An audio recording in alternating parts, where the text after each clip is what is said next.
Alors, bonjour à tous et à toutes. Bienvenue à ce webinaire intitulé Élaborer des politiques publiques favorables à la santé, mesurer vos progrès. Je m'appelle Martin Renaud, je suis conseiller scientifique au Centre de collaboration nationale sur les politiques publiques et la santé, le CCNPPS. Donc, je suis très heureux d'être ici parmi vous aujourd'hui. Je suis aussi content de constater la grande participation. Donc, bienvenue à ce webinaire. Aujourd'hui, je vais être accompagné de deux de mes collègues.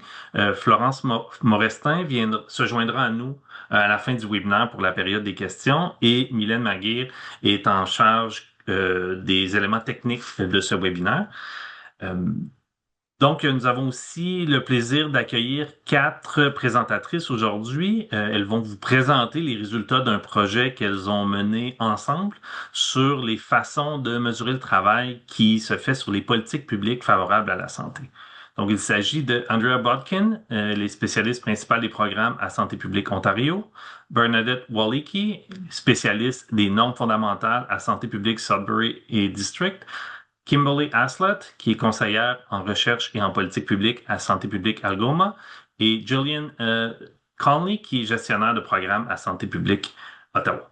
Je leur laisserai le soin de présenter leur équipe plus en détail dans quelques minutes, mais j'ai quelques éléments que j'aimerais discuter avec vous. Premièrement, une brève présentation de notre centre. Comme je l'ai dit tout à l'heure, le CCN-PPS, donc le Centre de collaboration nationale sur les politiques publiques et la santé. Notre mandat est de soutenir les acteurs de la santé publique dans leurs efforts pour élaborer et promouvoir des politiques publiques favorables à la santé. Nous faisons partie d'un réseau de 6 centres qui sont situés dans différentes régions du Canada. Chaque centre travaille sur une thématique propre, mais nous avons tous en commun de tenter de renforcer l'infrastructure canadienne de santé publique.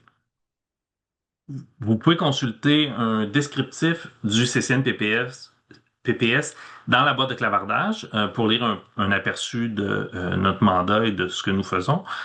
Et je vous invite aussi à consulter notre site web pour accéder à toutes nos ressources qui sont disponibles gratuitement.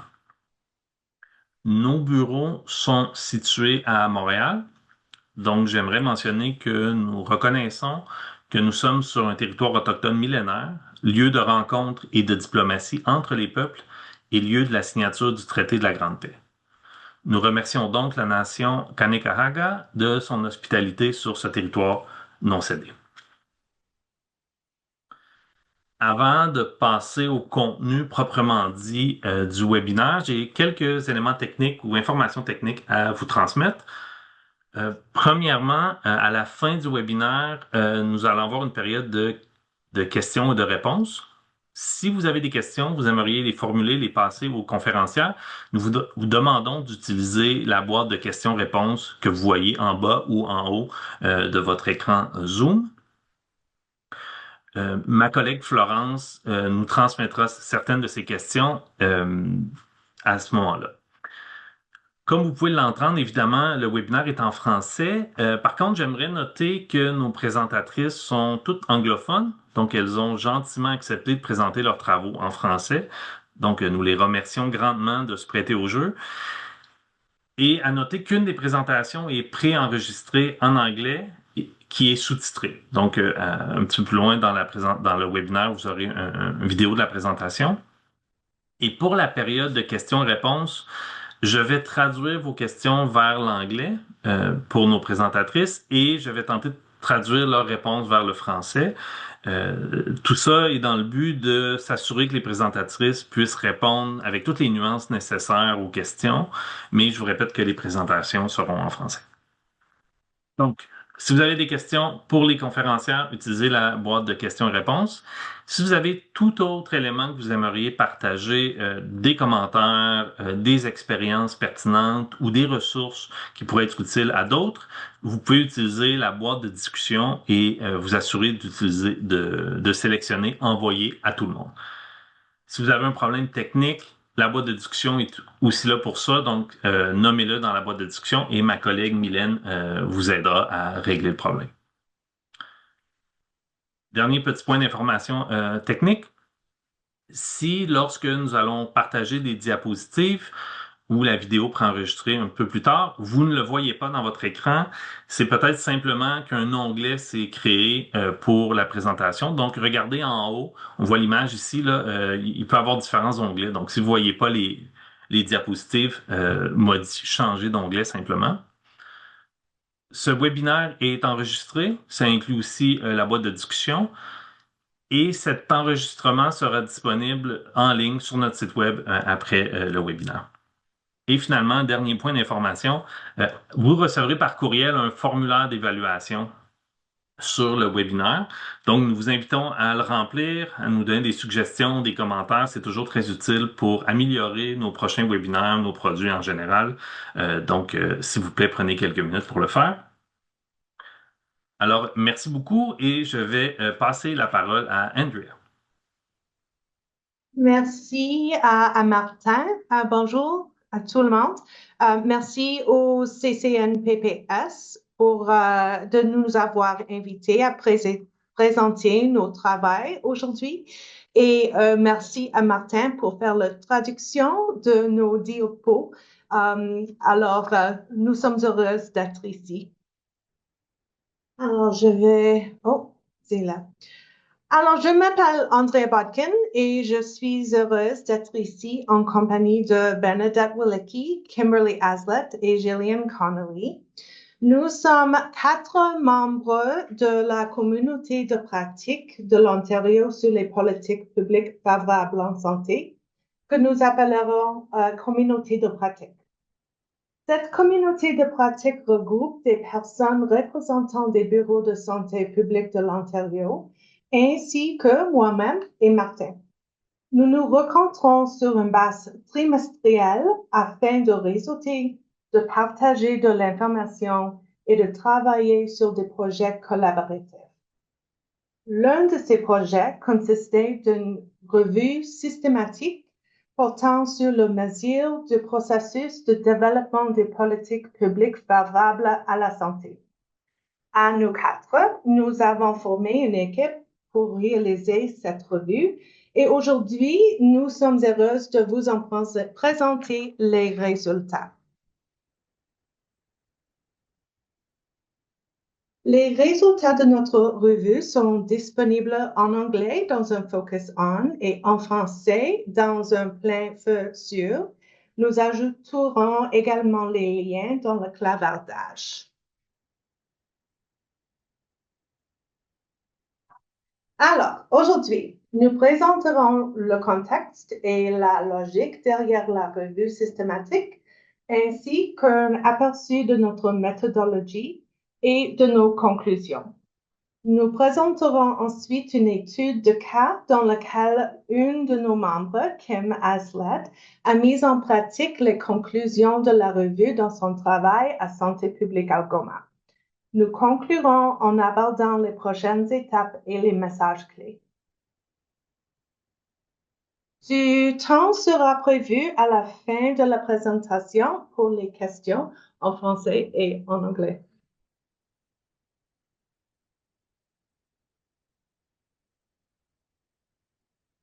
Il est connu que les développements de politiques publiques favorables à la santé constituent une pierre angulaire de la promotion de la santé et de la pratique en santé publique. Chacun d'entre vous peut, sans doute, penser à nombreuses politiques à l'échelle organisationnelle, municipale, provinciale ou territoriale et fédérale qui favorisent la santé ou, au contraire, la mettent à l'épreuve. Les politiques publiques représentent un levier majeur pour créer des environnements favorables, transformer les conditions sociales dans lesquelles les personnes vivent, apprennent, travaillent et se divertissent, et s'acquitter aux inéquités présentes dans la société. Le développement des politiques publiques est un travail aussi important que complexe. Il comporte de nombreuses étapes et de multiples activités. Ce modèle a été élaboré par Santé publique Ontario en 2005 en consultation avec la communauté de pratique. Il illustre 8 étapes du développement de politiques publiques favorables à la santé, réparties en 3 phases: la planification, la mise en œuvre et l'évaluation. Bien que ces étapes soient présentées de façon linéaire, la réalité de travail en matière de politique publique est tout autre. Les activités peuvent se dérouler simultanément ou dans un ordre différent de celui proposé par le modèle. Certaines étapes peuvent prendre plus de temps que d'autres et l'ensemble du processus peut s'échelonner les plusieurs années, souvent même sur des décennies, avant de mener à la mise en œuvre d'une politique, soit la phase 2 de ce modèle. Toutefois, la mise en œuvre d'une politique n'est pas le seul indicateur de réussite du travail en matière de politique publique. De nombreux résultats peuvent être atteints tout au long de la phase de planification et permettent de démontrer la progression de votre travail. La mesure de ces résultats permet de montrer aux bailleurs de fonds, aux partenariats et aux communautés ce que votre travail permet d'accomplir à court et à moyen terme. Elles permettent également d'apprendre en temps réel ce qui fonctionne et ce qui fonctionne moins bien afin d'ajuster les stratégies et d'orienter les prochaines étapes. Dans certains cas, l'objectif ultime de mise en œuvre d'une politique n'est pas atteint. Toutefois, en mesurant les résultats du processus, il est possible de reconnaître les acquis et potentiellement de tirer parti de ces réussites dans d'autres travaux. C'est précisément ce que nous, la communauté de pratique, avons cherché à examiner. Je cède maintenant la parole à Bernadette qui vous présentera la méthodologie de notre revue. Merci, Andrea. Bonjour, Annie. Santé publique Sudbury et Districts agit dans le cadre des terres ancestrales du traite Robinson et du traite Neuf. J'ai le plaisir de présenter les méthodologies de la revue systématique. Nous avions 2 questions de recherche. La première visait à identifier des indicateurs pour le développement des politiques publiques. Donc, quelles mesures, telles que des métriques, des indicateurs, des jalons, des reprêts, etc., témoignent des progrès vers le développement de politiques publiques favorables à la santé? La deuxième question de recherche visait à identifier des outils pertinents de mesurer ces indicateurs. La question était quels outils, ressources et processus peuvent aider les bureaux de santé publique locaux à évaluer leur efficacité en matière de développement de politiques publiques favorables à la santé.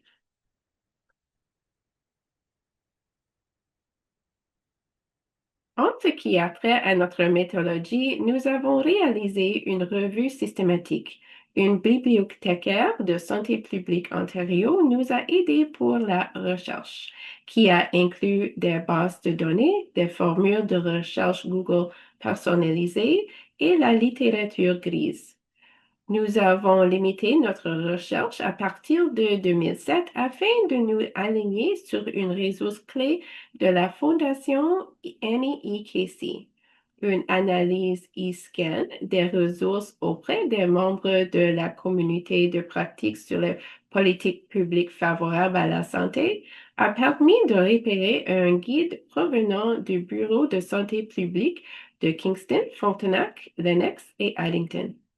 Nous avons également collaboré avec des informateurs clés comme le CCNPPS pour identifier des documents supplémentaires.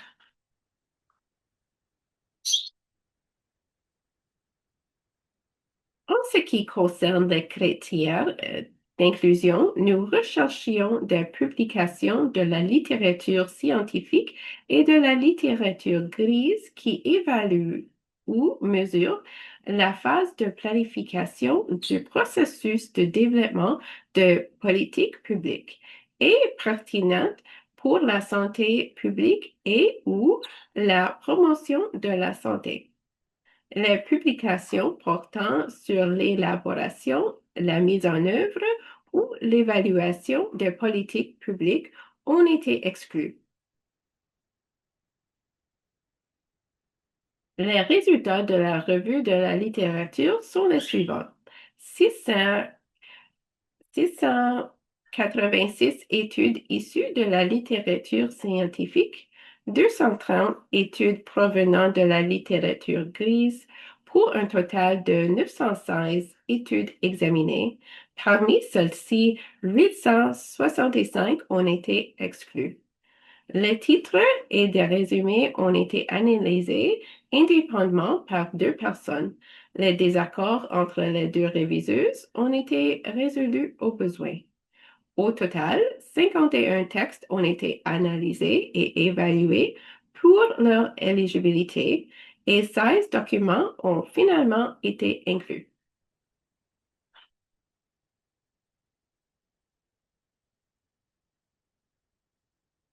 Il est devenu assez clair que les termes utilisés pour mesurer notre travail en matière de politique étaient flous. Dans les études, les termes étaient utilisés de manière interchangeable et n'étaient pas définis. Par exemple, une ressource pouvait fournir une liste de résultats et une autre liste d'indicateurs, mais les deux listes se ressemblaient beaucoup. Nous nous sommes retrouvés avec un mélange de réalisations générales et de mesures spécifiques, et parfois même des stratégies ou d'activités. Nous avions besoin d'un moyen de catégoriser toutes ces mesures de manière systématique.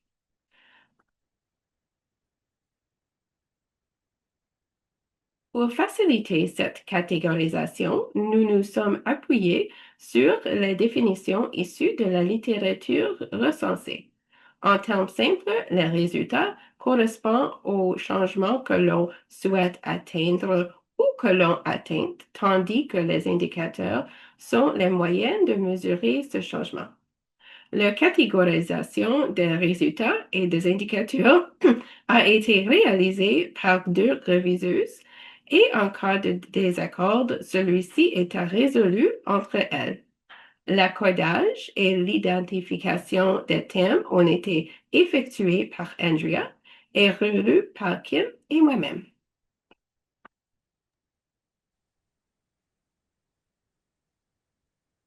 Merci Bernie. Comme Andrea a dit, je travaille pour la santé publique d'Ottawa. Ottawa est construit sur le territoire non cédé de la nation Anishinaabe-Algonquin.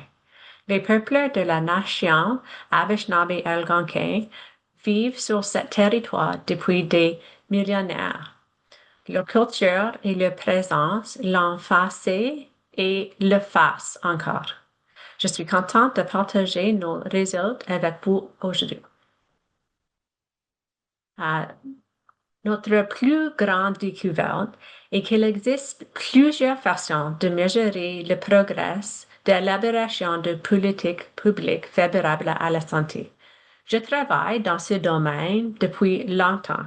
Il est souvent difficile de montrer les résultats à court ou moyen terme. C'est pourquoi j'étais contente de voir qu'il existe autant des indicateurs et des résultats basés sur les données fiables. Les professionnels de la santé publique, comme vous-même, pouvant utiliser ces mesures pour démontrer le progrès accompli de l'élaboration de politiques publiques favorables à la santé. Dans les documents analysés, nous avons trouvé 229 indicateurs. Deux personnes encodent les données et on aide à choisir les indicateurs et les plus importants pour la santé publique en Ontario. Nous avons aussi consulté plusieurs groupes pour réduire la liste, conformer nos résultats et vérifier ce qui est utile dans notre contexte.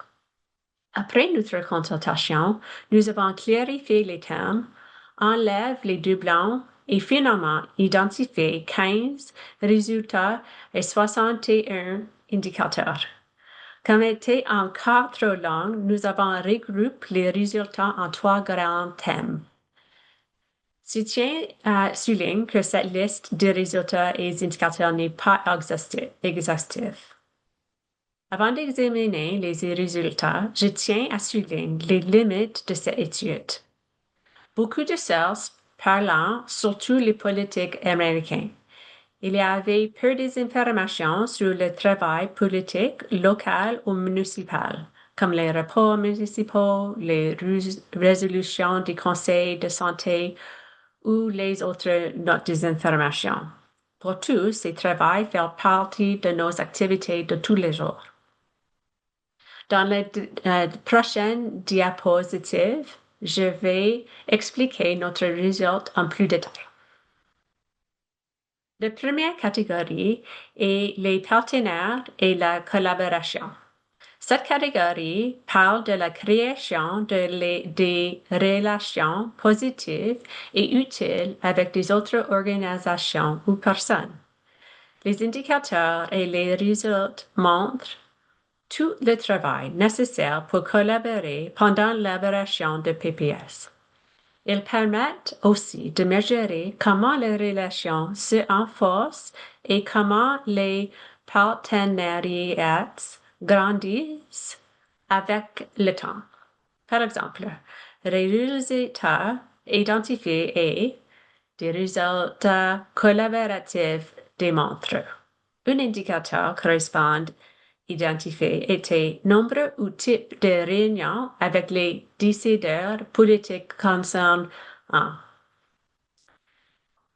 Dans cette catégorie, nous avons identifié 4 résultats et 13 indicateurs.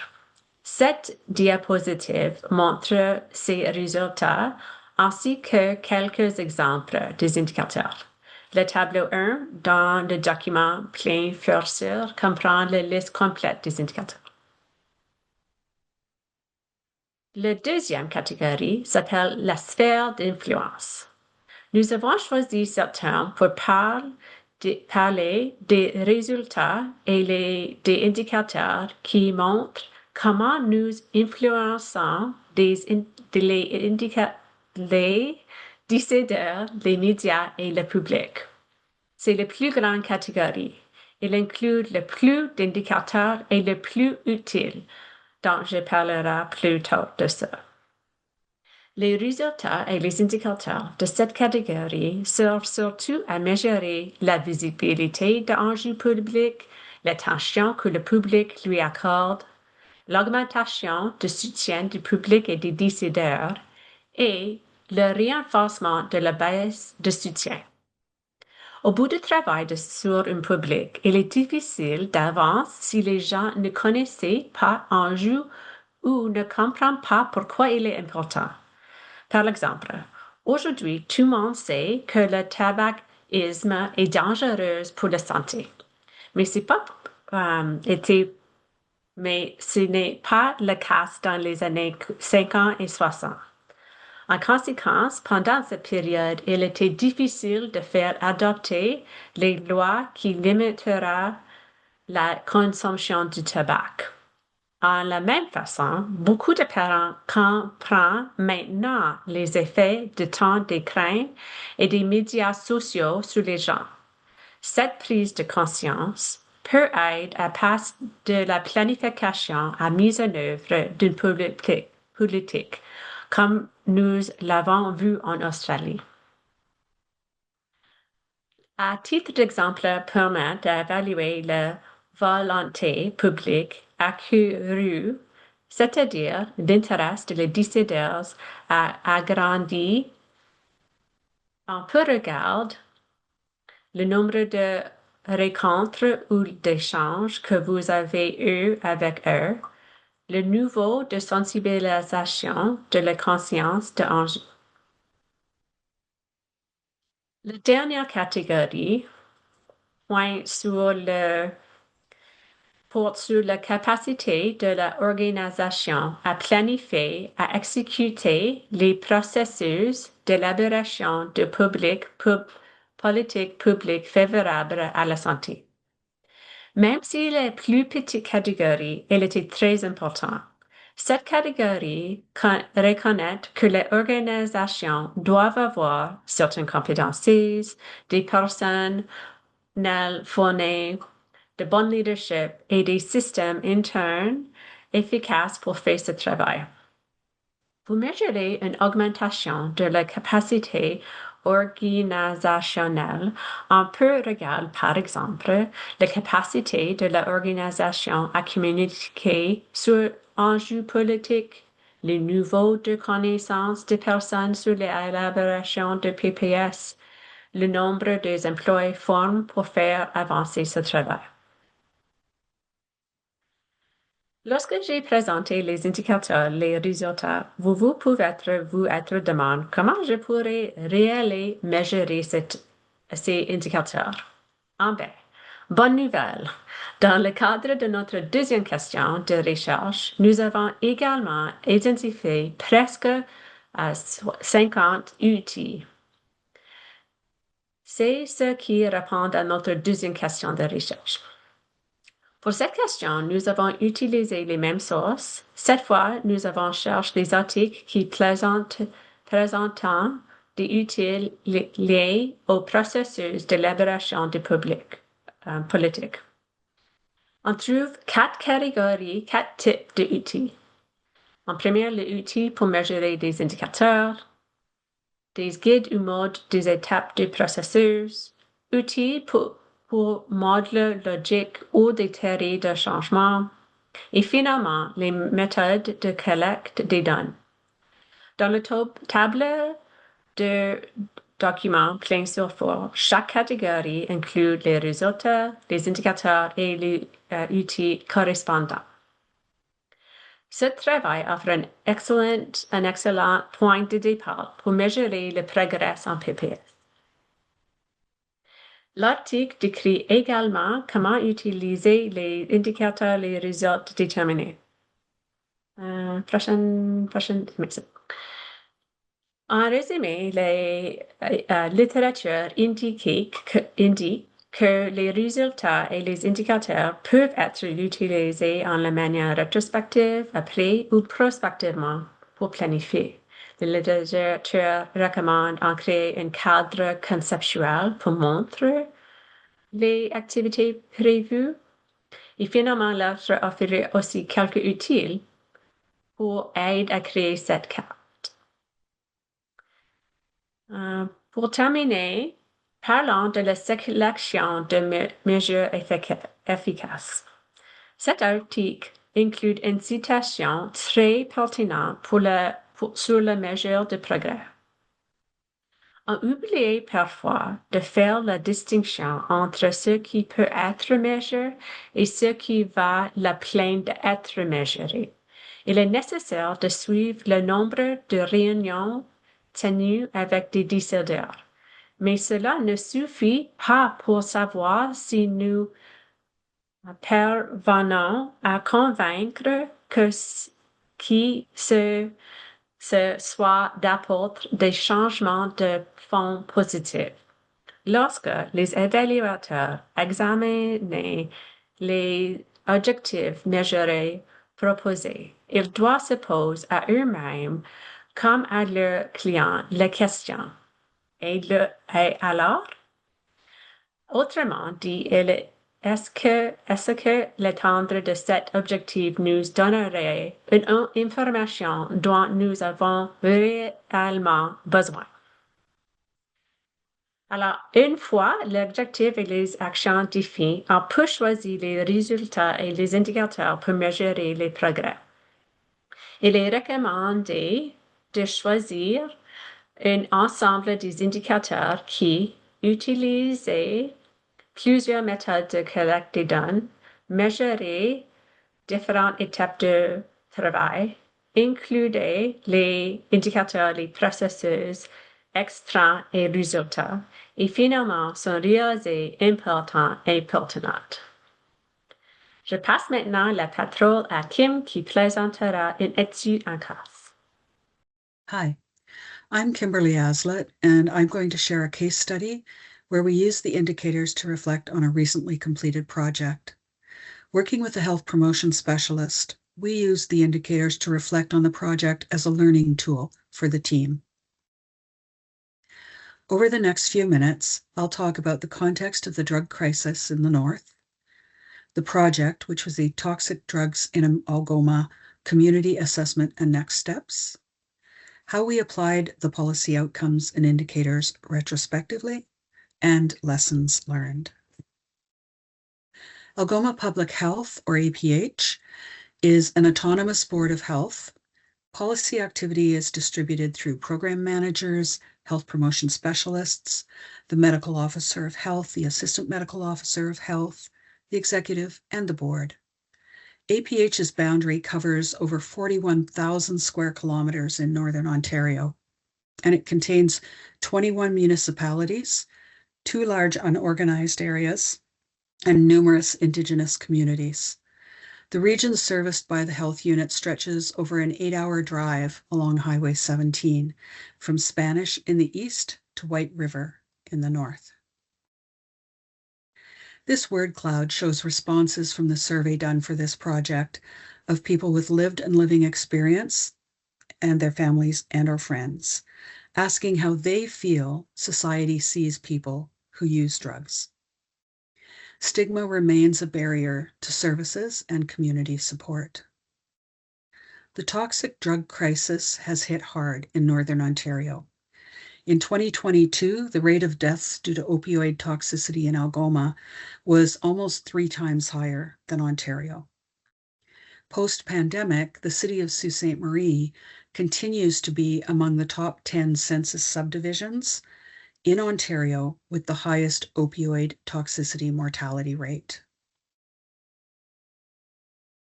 This toxic drug situational awareness project was started in 2020 with interviews with community partners and was almost immediately interrupted by the pandemic. When we restarted the work in 2022, people with lived and living experience and then family and friends were interviewed. This is where I became involved in the project in data analysis and ethics. We used an external consultant to assist with community partner workshops and to discuss and validate the findings, and then to identify community actions to move forward.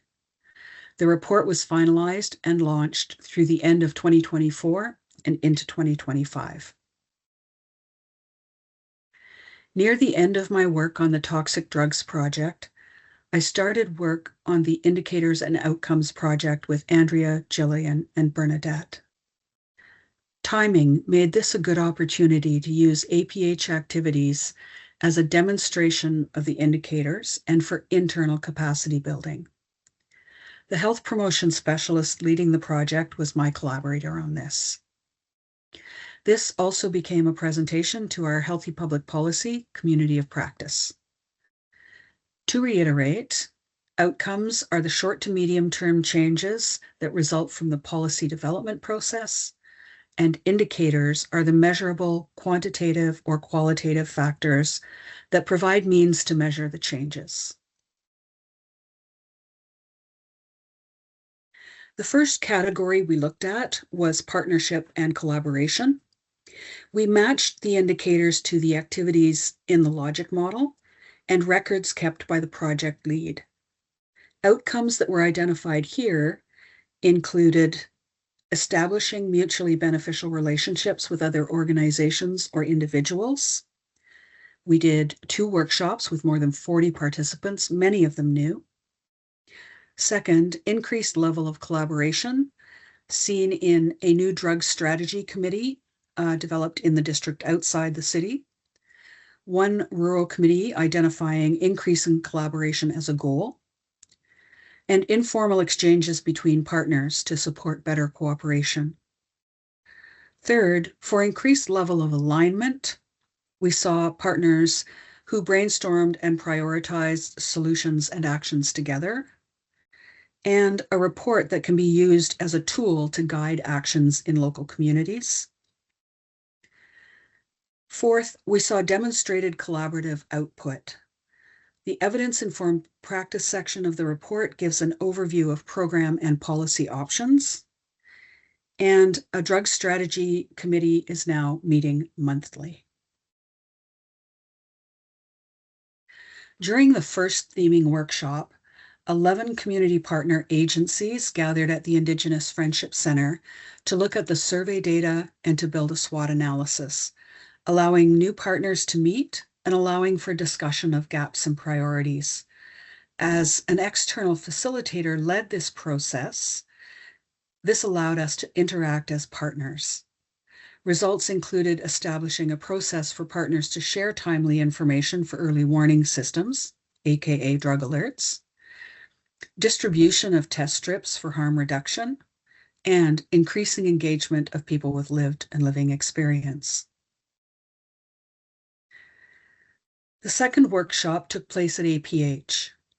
40 partners gathered, including social services, housing, mental health services, legal services, municipal representatives, and more. We did a roundtable for each agency to present their services. We then worked together to prioritize the content from the first workshop. The sphere of influence describes outcomes and indicators related to relationships outside of those within the partnership or collaborative. These spheres include the public, the media, policymakers, and the community at large. We found actions relating to these indicators. First, in increased awareness. We resulted in a presentation to the Algoma District Mayors Association and a presentation to Sault Ste. Marie City Council. Second, an increase in new champions. Municipal leaders are now participating as partners. And third, strengthened base of support, which is seen in increased involvement of grassroots agencies. And more. Salience was demonstrated by responses from community representatives from the city, local Indigenous Friendship Center, physician leader, and the Housing Administration. Also, from November 29th, 2024 to June 9th, 2025, the online report received 718 views and 321 downloads, along with several media mentions. The organizational capacity indicators capture the skill sets, staffing, and leadership, organizational structure, and systems to plan and carry out policy work.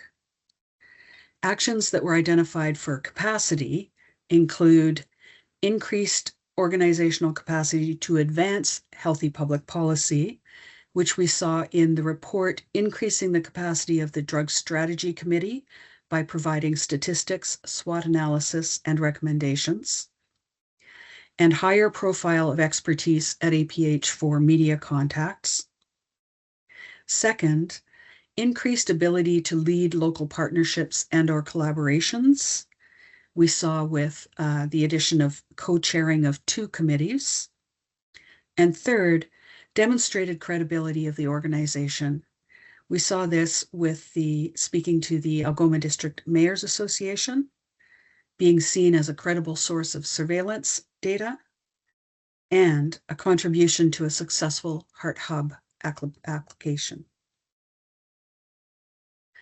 Internally, APH now has an ethics review board of record, and we established a relationship with Nordic, a local research and knowledge organization, for facilitation.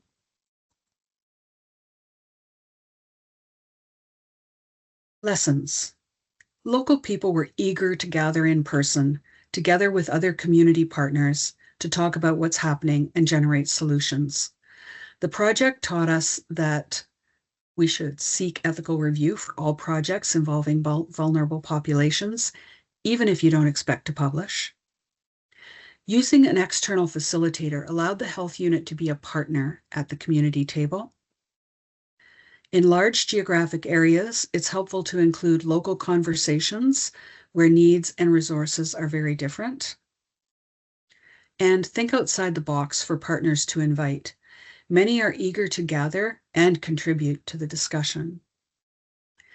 Involve people with lived and living experience and budget to pay them for their participation. Get feedback from these contributors. I'd be happy to take questions during the question period to follow, or you're welcome to contact me later by email. Merci, Kim, pour ce cas. Je vais décrire nos prochaines étapes pour le projet. La communauté de pratique entreprendra un processus pour sélectionner les indicateurs les plus pertinents pour la pratique de la santé publique en Ontario. Cela pourrait également inclure le recensement de nouveaux indicateurs qui n'ont pas été repérés lors de notre revue de la littérature. Par exemple, ceux issus de travail réalisé au niveau municipal. Nous avons pensé conclure la présentation aujourd'hui en partageant quelques messages clés. Tout d'abord, comme Kim l'a montré dans son étude de cas, les résultats et indicateurs issus de notre recherche peuvent être utilisés de manière rétrospective, c'est-à-dire après que vous avez déjà commencé à votre travail en matière de politique publique. Ils peuvent également être utilisés de manière prospective dès les premières étapes de votre travail. Dans ce cas, vous pouvez sélectionner les résultats et indicateurs qui permettront de mesurer les changements attendus de votre travail. Nous recommandons de développer une théorie de changement ou une carte visuelle telle qu'un modèle logique pour illustrer comment vos activités prévues permettront d'atteindre votre objectif en matière de politique publique. Vous pouvez ensuite choisir les résultats et indicateurs appropriés. On pense souvent aux résultats et indicateurs comme des simples mesures. Comptez le nombre de partenariats ou le nombre de responsables municipaux soutenant votre travail. Ces mesures sont importantes, mais elles ne représentent qu'une partie de l'histoire que vous pouvez rencontrer grâce aux résultats et indicateurs. La sélection d'un ensemble complet d'indicateurs, incluant les indicateurs de processus, de production et de résultats, peut vous aider à rencontrer l'évolution de votre travail au fil du temps. Enfin, nous vous encourageons à lire notre document plein fil sur mesurer les progrès réalisés dans l'élaboration des politiques publiques favorables à la santé pour consulter les résultats complets de notre recherche, y compris les outils suggérés. Merci encore à CCNPPS pour l'opportunité de présenter en français aujourd'hui. Et Martin, je te rends la parole. Merci beaucoup, Andrea, et merci à toutes pour vos présentations très intéressantes. Donc, nous sommes maintenant à la partie de questions-réponses. Je vous répète que si vous avez des questions, utilisez la boîte de questions-réponses qui apparaît en bas de votre écran. Et j'introduis aussi ma collègue Florence qui nous transmettra les différentes questions que vous allez formuler. Donc, n'hésitez pas à inclure vos questions dans la section questions-réponses. Alors, Martin, je vais soumettre une question qui avait été posée plus tôt, qui va, je pense, permettre aux présentatrices de clarifier sur quoi porter leur revue de littérature, parce que nous avons quelqu'un qui a demandé si vous réalisez des évaluations économiques des résultats des politiques et programmes. Je pense que ça vaut la peine de reparler sur quelle phase porter la revue de littérature. Donc, comme je disais tout à l'heure, je vais traduire les questions. Donc, the question is about if you realized economic evaluation of policies and programs, or if you found anything about economic evaluation. So, as Florence was saying, it might be a good way of restating the focus of your work.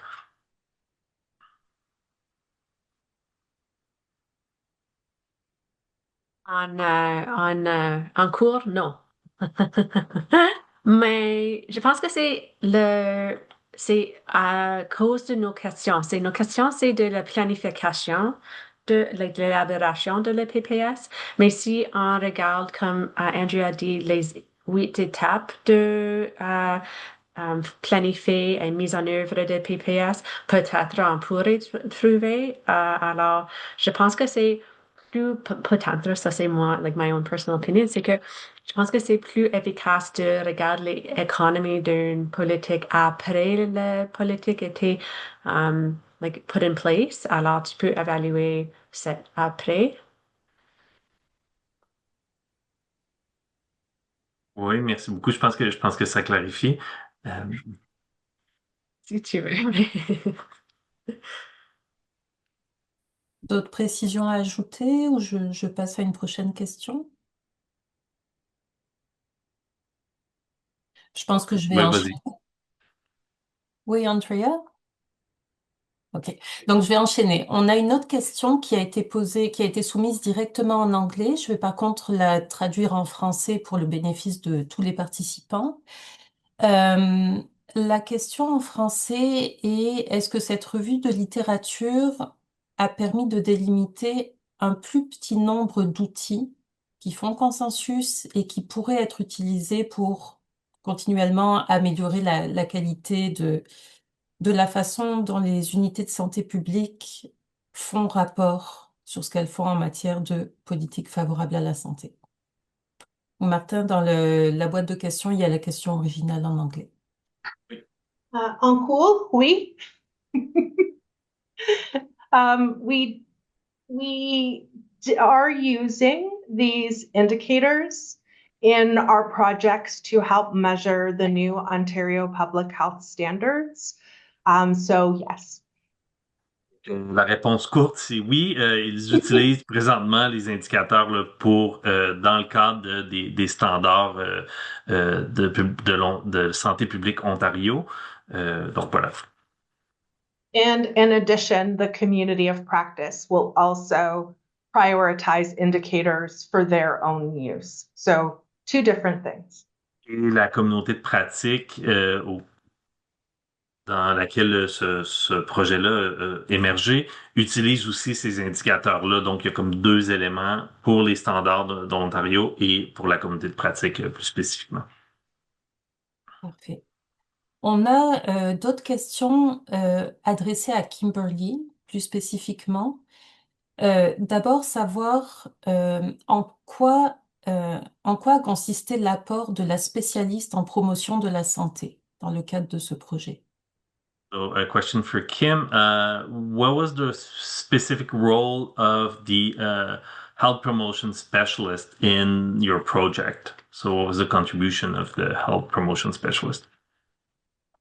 The health promotion specialist was in her role as a program planner prior to my arrival at APH. And she led the project, the situational awareness project.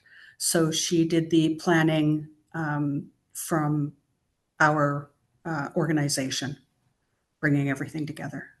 Oui, donc le, la- le spécialiste en promotion de la santé était responsable de la planification des programmes, donc avant l'arrivée de Kim. Donc c'est elle qui a mené le projet de situational awareness, ou comment on pourrait traduire, donc la réalisation ou la prise en compte des situations par la santé publique. Parfait. Did you want to add something, Kim? Or... No. Non, OK. Parfait. Excuse-moi, vas-y, Florence. Ben, je vais donner la deuxième question qui était, est-ce qu'il y a eu une bonne collaboration entre les décideurs politiques et la population dans le cadre de ce projet à Algoma? Et peut-être, je pense que derrière, il y a, est-ce que l'intervention de la santé publique a permis d'accroître cette collaboration? So, question again for you, Kim. Was there a good collaboration between political deciders or policy deciders and and health and public health. So the question that clarified Florence was there a role? Was there an impact of public health on the project? So your participation, did it have an impact, or did you see that impact? Yes. The first impact that we heard most about was that other community collaborators were seeing Algoma Public Health as a leader in this subject area. So they were seeing us as someone who could bring various groups together.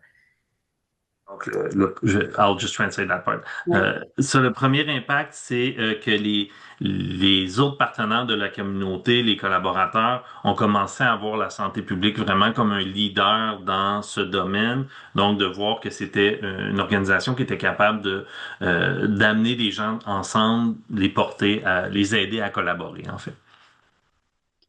Another impact was that we were able to reach out to a wide variety of partners that we already had relationships with. So city, nonprofit, and other agencies were all brought together. Donc, un deuxième impact de la santé publique, c'est qu'ils ont été capables d'aller chercher des gens dans leur réseau, donc d'élargir un peu la participation, parce qu'il y avait déjà des collaborations avant ce projet-là, donc des gens dans la municipalité, dans la communauté, par exemple, dans des organisations sans but lucratif. Donc, ça a vraiment élargi la participation grâce à leur réseau préexistant. Merci. Merci. Une autre question sur le cas d'Algoma qui intéresse beaucoup. Est-ce qu'il sera possible d'avoir accès aux détails de cette étude, notamment parce que le PowerPoint était un peu flou dans la vidéo? So the question is about the case study again. Will specific information about the case, because some people say that it was not easy to see the PowerPoint. So are the information about this project available elsewhere?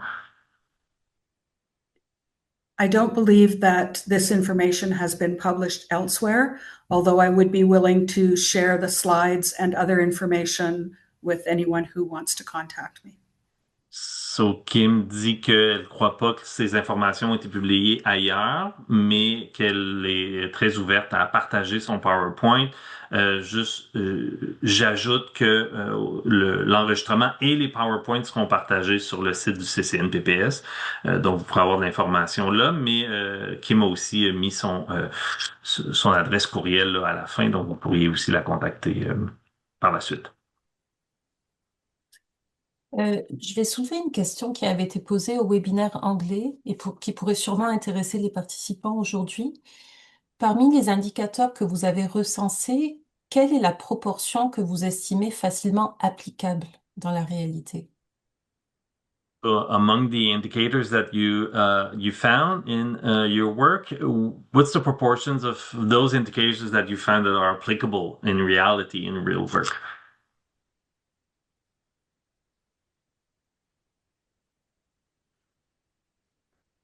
In our project, I would say that well more than half, more than 50% of the indicators that we found had some connection with the work that we did on this project.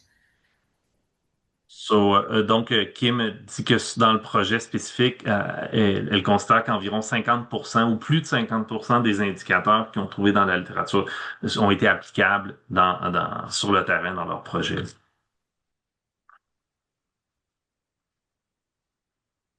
I would add that initially the over 200 indicators that we found, they weren't all relevant, but in our short list in the resource, almost all of them are. Donc, Andrea dit que initialement, elles ont trouvé environ plus de 200 indicateurs. Donc, dans ces 200 indicateurs, il y en avait plusieurs qui n'étaient pas vraiment pertinents ou utiles, mais dans la liste plus courte, là, la grande majorité est très utile. And how many in your short list again? About 63, 53? So, 63, 63. OK, 60, quelque chose. OK. Donc, des 200, il y avait à peu près 60, 63 ou environ 63 indicateurs qui ont été dans la liste courte, là, dans la sélection qui sont très utiles. And in the second phase of our project, we'll be prioritizing the ones that are most applicable and then adding in those ones that are missing to do with working with municipalities at the local level.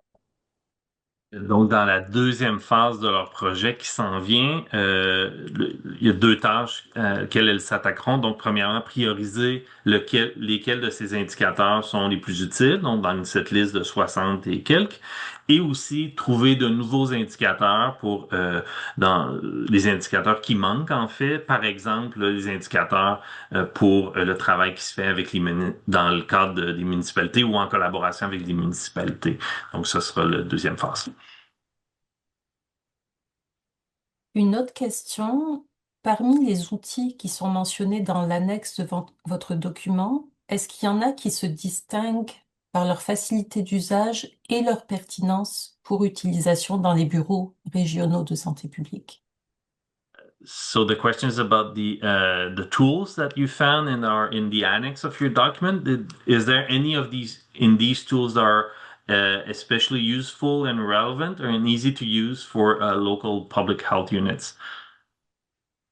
All of them, because that was how we screened them to make sure they were easy and relevant.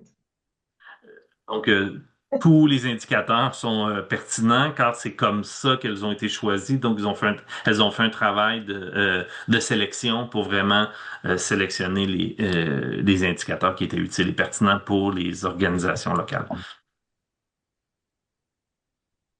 Je vais faire part d'un commentaire sur lequel vous voudrez peut-être réagir. Un participant qui salue votre vigilance pour avoir compté non seulement ceux qui donnent des résultats et pas seulement pour démontrer tout le travail qui a été réalisé. So there's a comment that emphasizes or focus on that recognizes your choice of selecting indicators that not only talk about the process but also the results specifically. I'm not sure if you want to add something to that comment.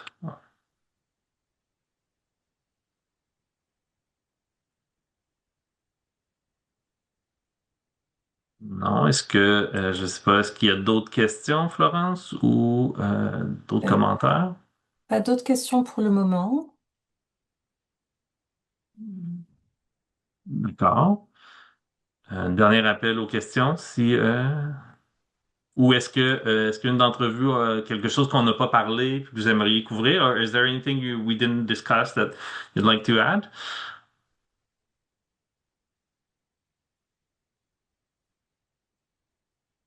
OK. Je pense qu'on a fait le tour. Je remercie beaucoup à tous, à tous et toutes pour vos présentations, pour votre participation aux gens du public et à mes collègues aussi de nous avoir soutenus.